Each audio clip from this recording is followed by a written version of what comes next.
Well, hello from Margam Country Park near Port Talbot, and it's time for another staycation vlog as I explore my local area of South Wales.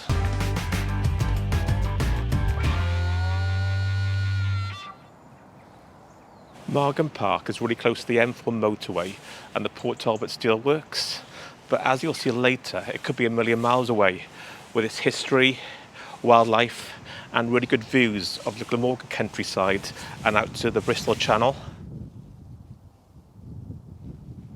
Earlier in the year during lockdown, I did a video about the neighbouring area entitled Monks, Murder and Mountains, but at the time Margam Park itself was still closed.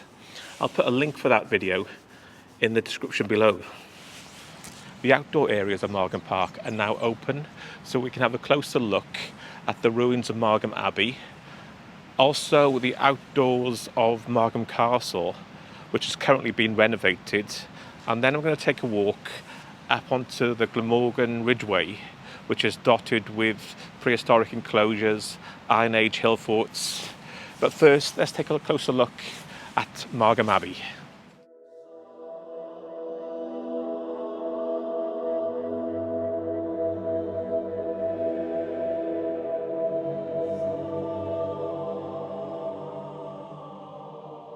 Margam Abbey was a Cistercian abbey founded in 1147, and in its time was quite powerful and wealthy.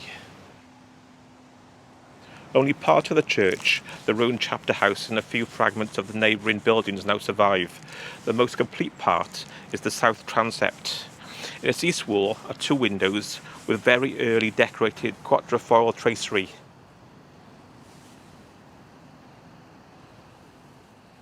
So I'm now standing in the ruins of the chapter house, which was built around 1200.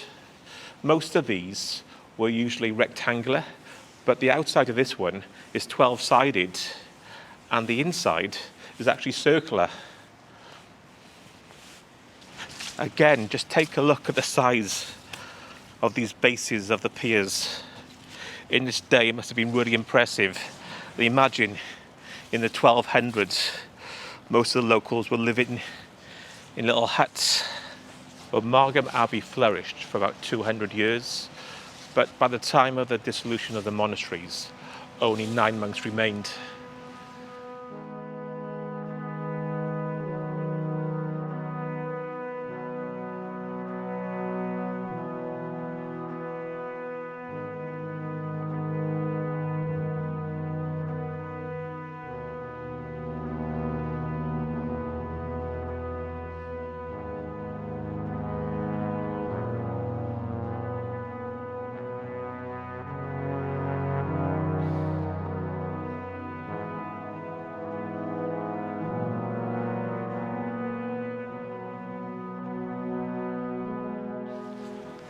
This is what I love about living in Wales.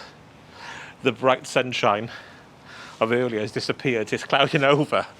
Hopefully it won't rain. But now I'm going to head up to Margam Castle and up to the Glamorgan Ridgeway. And as if by magic, the sun's come out again. So I'm now leaving Margam Abbey and walking up to Margam Castle. It's actually called a castle, but in reality, it's a Gothic revival Victorian country house built by the Talbot family between 1830 and 1840.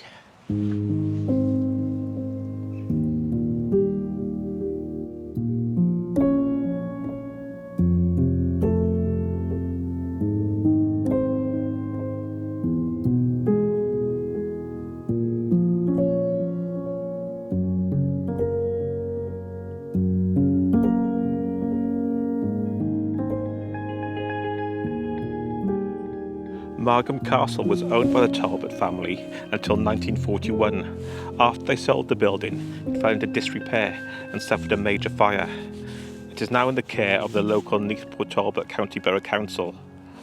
And by the way, it's said to be haunted. As I'm walking past Margam Castle, I found this stone.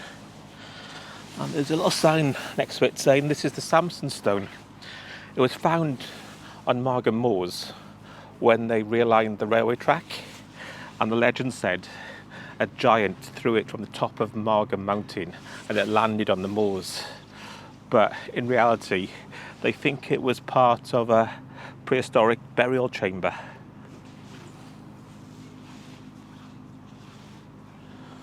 I prefer the giant's explanation myself. So as you come up from Margam Castle, you're going to follow this blue arrow marked as the Pulpit Trail. It's also marked as the Ogle Ridgeway Walk, which is now known as the Glamorgan Ridgeway Walk. And as you come up to your left, there's a steep hill overgrown, and at the top of that is an Iron Age fort. And this is what Cadw say about this area here. It's Mynydd y Castell Camp, Iron Age enclosure, roughly a D shape. The site hasn't been excavated in any great detail, and the actual Cadw report states the site is well preserved and retains considerable archaeological potential. Actually, that goes for many of the areas around this Margam. They haven't really been excavated in any great detail. But anyway, we're moving on up to the Glamorganshire Ridgeway. Also, I forgot to mention the practicalities. Margam Park is actually free to walk into, but to park your car, it's £6.50, irrespective of the number of occupants. So if you cycle here, it's free.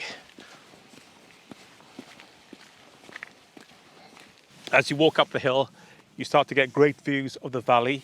We're going to continue to the top and get some great views overlooking Porthcawl, Portalba and out towards the Bristol Channel.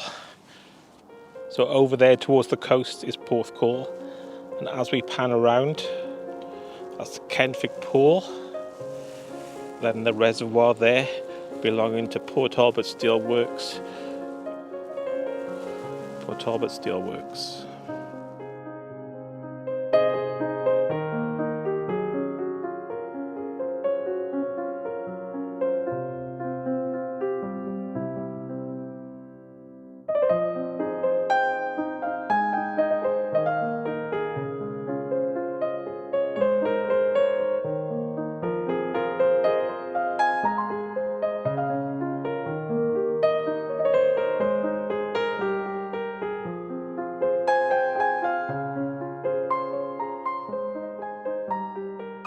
So not far along the Ridgeway, just behind the path, there's a deer over there. That's a deer park.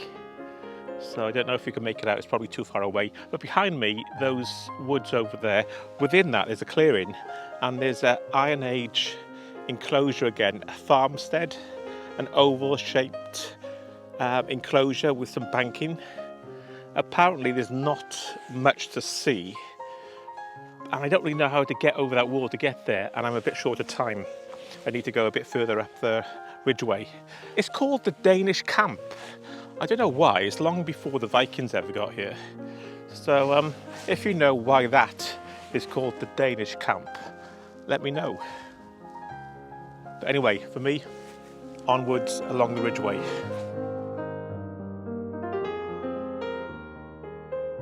So I've now reached the border of Margam Country Park, and to continue on the Ridgeway walk, you have to get over this little ladder.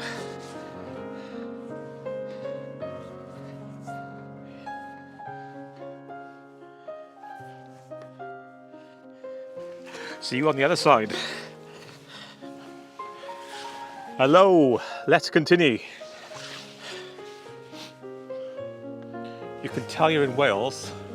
There's a sheep standing guard. Can I pass? Bah, bah.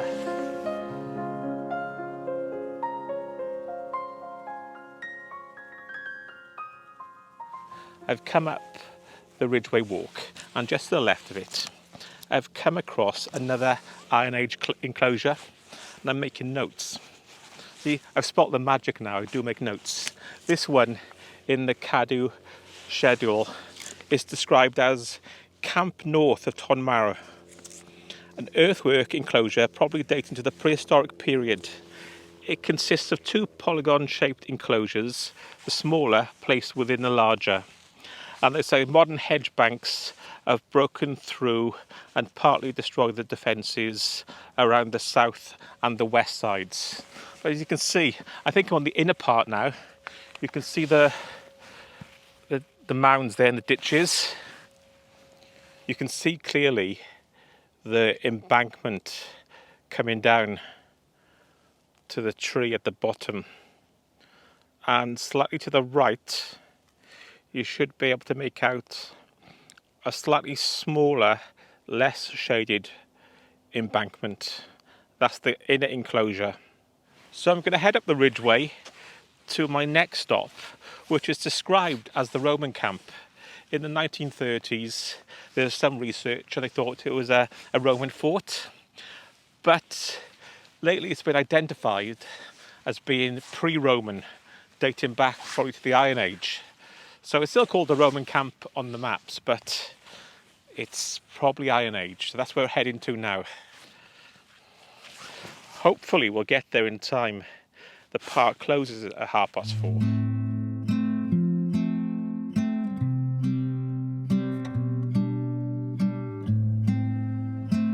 So, who wants a cheap Christmas tree this year?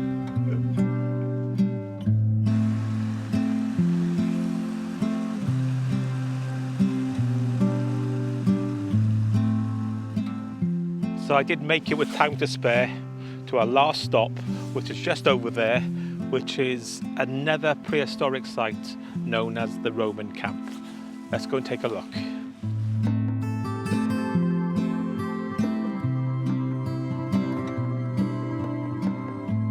So I've made it to the last stop of the day, and this is the monument described as the Roman camp.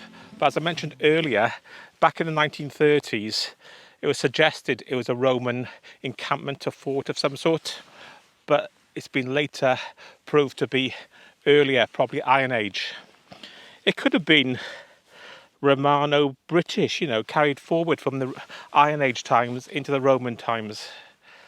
Like I said, it's called the Roman camp, but there's another name for it. Excuse my notes again. It's also called Caerblynacum. So anyway, like I said, like most of these Iron Age enclosures, there's not a lot to see, but if you look carefully, you can see man-made shapes like embankments, ditches, and over there, then there's a sharp corner here. So let's have a quick look before it gets too dark and I'm lost on the moors.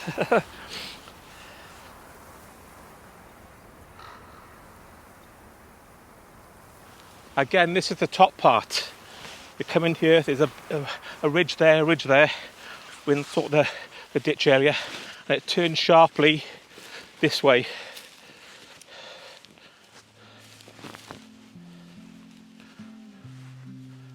Well, I'll sign off now before it gets too dark. I hope you enjoyed my tour of Margam Park and the Glamorgan Ridgeway Walk. Don't forget to check out the video I mentioned earlier, Monks, Murder and Mountains, link below. So I'll see you in the next video. That's a bye from me. Bye.